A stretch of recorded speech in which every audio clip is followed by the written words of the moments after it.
So this is the new Nokia N900, the Maemo 5 powered device, which was announced last week. And this is the first time I've had my hands on it, about 5 minutes ago. So this is really initial impressions. And this is quite a heavy device, but the hardware feels really solid. This is a sort of, we talk about the E series like build quality, and that's what this has. And before let's look at it in detail, just comparing some of the other devices. This is the 810 tablet. You can see how much smaller it is. So it's much more like a phone.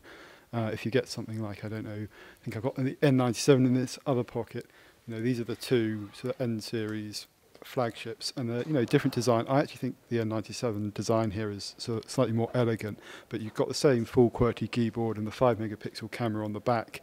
Both have the 32 gigabytes of internal memory, but they take a very different approach in software, which we'll look at in a minute. But actually the device that this reminds me most of in some ways is the Nokia E75, which I have in this pocket, and you can see it's actually about the same size. It's actually slightly bigger in terms of width, but in terms of the keyboard size it's better. But the big difference here, having just played with the keyboard for a few minutes, it's a much nicer keyboard than the E75, much better sort of travel on the keys, and also better tactile feedback when you're typing. So I reckon you get much faster input with it, despite the fact the keys are a little bit smaller and it's only a 3-line keyboard. Some people aren't going to like that. I think you get used to it after a while. And of course this is just a very initial impression. So should we take a look at some of the software bits? Let's do it. So here we can see sort of the home screen of the device. I think one of the things that stands out immediately is the Maemo branding and the Ovi branding are sort of front and centre. And this panoramic desktop, you can sort of drag your finger across and get multiple desktops, all of which are customizable with shortcuts and widgets. You can see things here for flicker, for making a phone call, and that brings up the dial. So this is the basic desktop of the N900 device, and compared to so S60, Maemo has a much more computing-like feel. I mean, the way they're describing it simply is that it's a computer-like device, but in a mobile device. And you see that in things like this desktop, which is, it has the same widgets as S60, but it's the panoramic mode where it goes over 4 different screens here. You can see everything from, shortcuts to flicker, application shortcuts, you've got the phone here. If I press that, that brings up the dialer. Typical phone, you can make cellular calls or VoIP calls. Going back to the desktop here, one of the things that's interesting is to see the Maemo branding front and centre, and also the Ovi branding. So those two are obviously very critical in this device.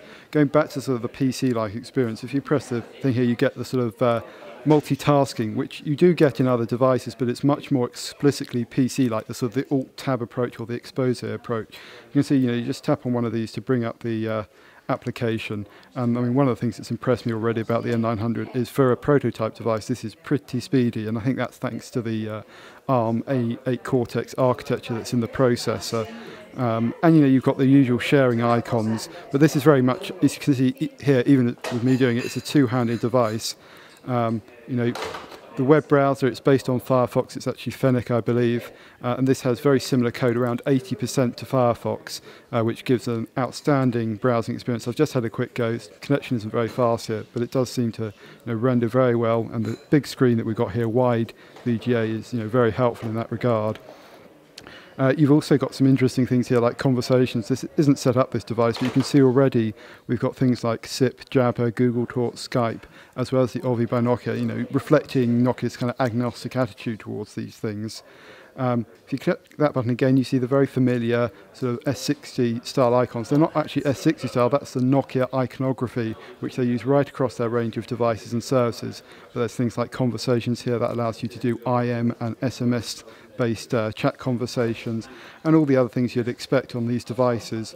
You've got the PDF reader, some free games as well. One thing that's I think worth pointing out here is Xterminal. This is a Linux-based device after all, and so for the hackers amongst people, or people who really want to get into the nuts and bolts of the device, I think that sort of thing's really interesting to see. As I said before, there's a lot in this device that we don't know about yet, but my initial impressions have been, very positive. It is, very sleek, it's a very fast device. So, also we've just talked about the software. Going back to the hardware, it has the 5-megapixel camera on the back here. It's also, this is a nice feature. It has the desk stand, which means you can sit it on a desk just like that. And you can see this is in the closed mode.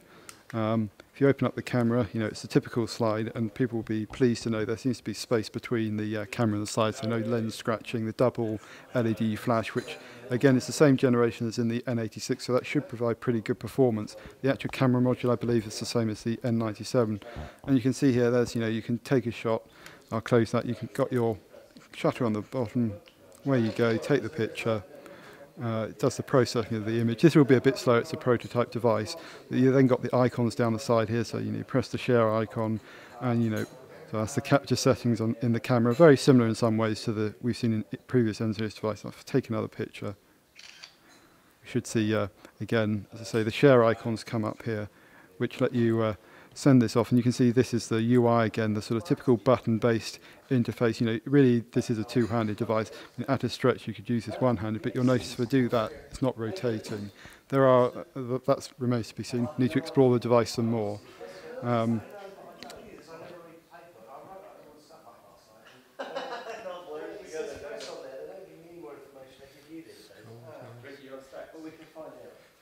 goes all about Symbian on it.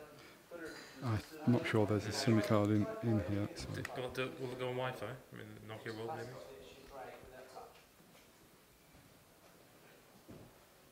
Okay, yeah, that should do.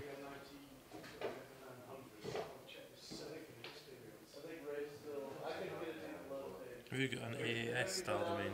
Like a short one? Not yet.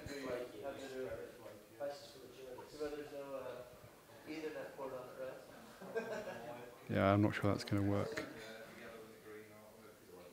Okay, well that's a bit of video, so I better hand this off to someone.